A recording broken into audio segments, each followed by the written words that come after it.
로마서 8장 후에 사실은 12장하고 딱 연결이 됩니다. 그런데 9장, 10장, 11장에는 바울이 유대인들의 구원에 대해서 설명을 해요. 믿음으로 이렇게 되는데 그럼 유대인은 무엇이냐? 지금껏 그들이 꼭 붙들고 있던 율법은 무엇이냐? 이제 거기에 대해서 9장, 10장, 11장에 걸쳐서 쭉 설명을 하고요. 오늘 본문도 11장인데 접붙임에 대해서 설명을 합니다. 바울이 이렇게 말하는 의도는 바울은 두 마리 토끼를 잡기를 원했어요. 이방인의 사도로서 복음을 이방인들에 들고 나가서 그들에게 전하는 것. 유대인 아닌 이방인 전도에 힘을 썼죠. 그러는 동시에 이방인들이 정말로 많이 하나님 앞에 돌아오는 그 모습을 유대인들이 보고 저들이 시기해서 그들도 돌아오기를 원하는 마음이 바울 안에 있었습니다. 고륙 친척을 사랑해 그들이 구원받는 것을 너무너무 원했던 사람이 바울이죠. 심지어는 그리스도에게서 끊어질지라도 내가 원하는 바로라 라고 말했던 만큼 동족 유대인들을 향한 바울의 애타는 마음은 진심이었습니다. 그래서 오늘 본문에도 보면 13절 14절에 보면 내가 이방인인 너에게 말하노라 내가 이방인의 사도인 만큼 내 직분을 영광스럽게 여기노니 이는 혹 내 고륙을 아무쪼록 시기하게 하여 그들 중에서 얼마를 구원하려 함이라. 믿음으로 유대인들 역시 나오기를 바라는 마음이 바울 안에 컸습니다. 그래서 오늘 본문에 보면 그 구원의 이제 원리에 대해서 이제 성경적 원리에 대해서 바울이 잘 설명을 해주는데요.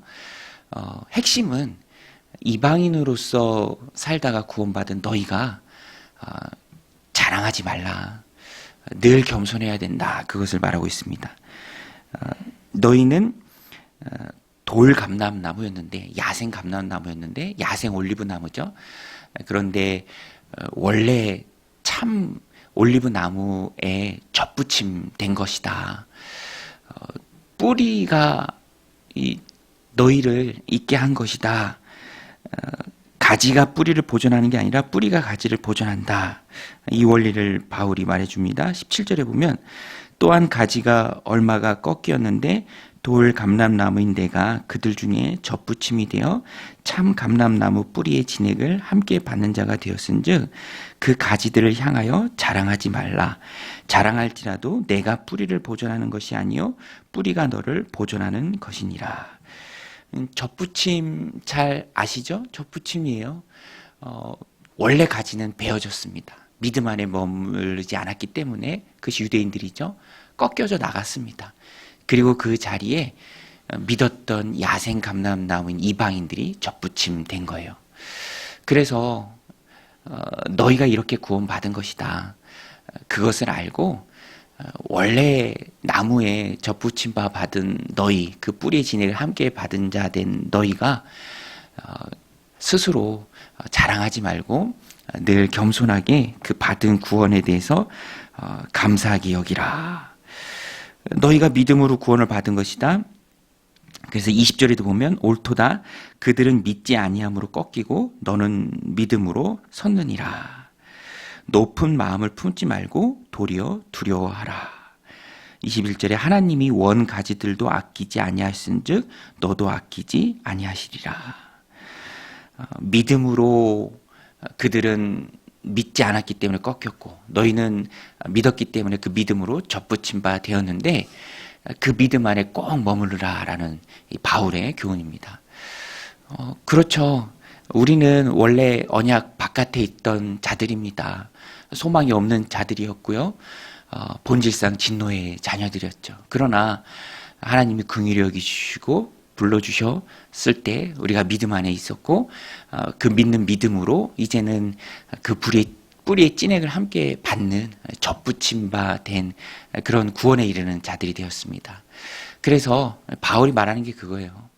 너희들의 원래 신분을 기억하고 그 어두운 데 있던 너희를 믿음 가운데 불러주셔서 접붙임 바 되어서 믿음 생활, 신앙 생활, 또 하나님 백성 그 자녀의 삶을 살게 하신 그 하나님께 높은 마음을 품지 말고 늘 겸손하라. 전에 어떤 분이 그런 고백을 하더라고요. 믿는 배우자를 만나서 정말 어두운 데 있었는데 이렇게 믿음 가운데 들어오고 천국 생활을 하게 되고 그것이 얼마나 감사한지 모른다. 이 본문을 나누면서 그런 고백을 해요. 내가 정말 야생 올리브 나무였는데 이렇게 또 하나님 불러주셔서 믿음의 가문에 접붙임 바 되고 또 신앙생활 하게 될 수 있어서 너무너무 감사하다. 에베소 교회가 하나님 앞에 책망받을 때 잘못했던 거, 꾸중 들었던 그게 첫사랑을 버렸다라는 거죠. 첫사랑을 버렸다. 내 마음이 높아졌다. 교만해졌다.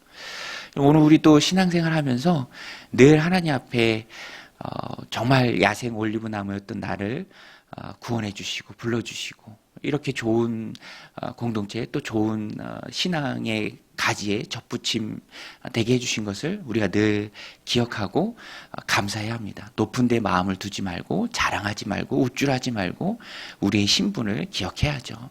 정말 허망한데 머리 조아리고 엉뚱한데 살던 우리를 불러주신 주님의 그 은혜가 얼마나 귀합니까?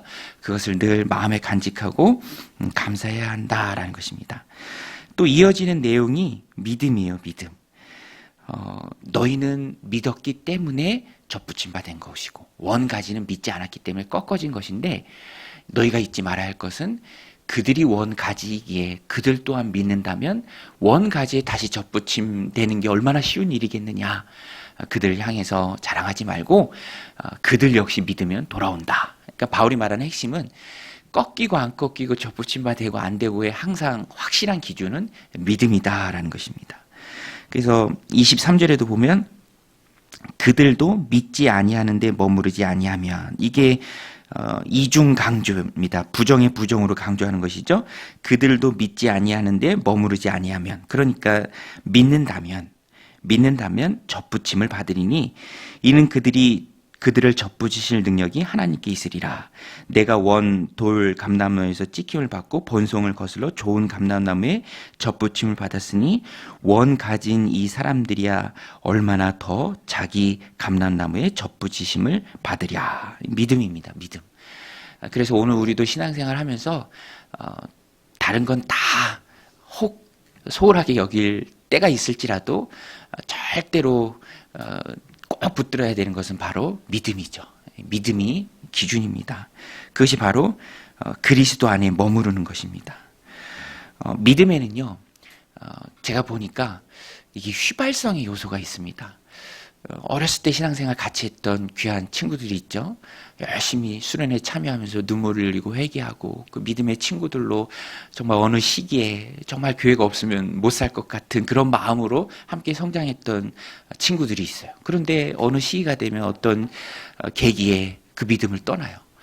물론 정말 씨앗처럼 변하지 않는 그 믿음은 있을 줄로 믿어요. 그래서 어느 때에는 또 돌아올 것으로 봅니다. 그런데 그 믿음이 다 날아가 버리니까 엉뚱한 곳에 가 있고 정말 믿음과는 상관없는 그런 삶을 살아내는 모습을 보면은 그런 믿음에 머무르는 것이 너무너무 중요합니다. 그래서 날아가지 않도록 우리가 식물을 키워도 잠깐만 물 안 줘도 햇빛 쨍하면은 정말 고개 푹 숙이고 사그라들잖아요.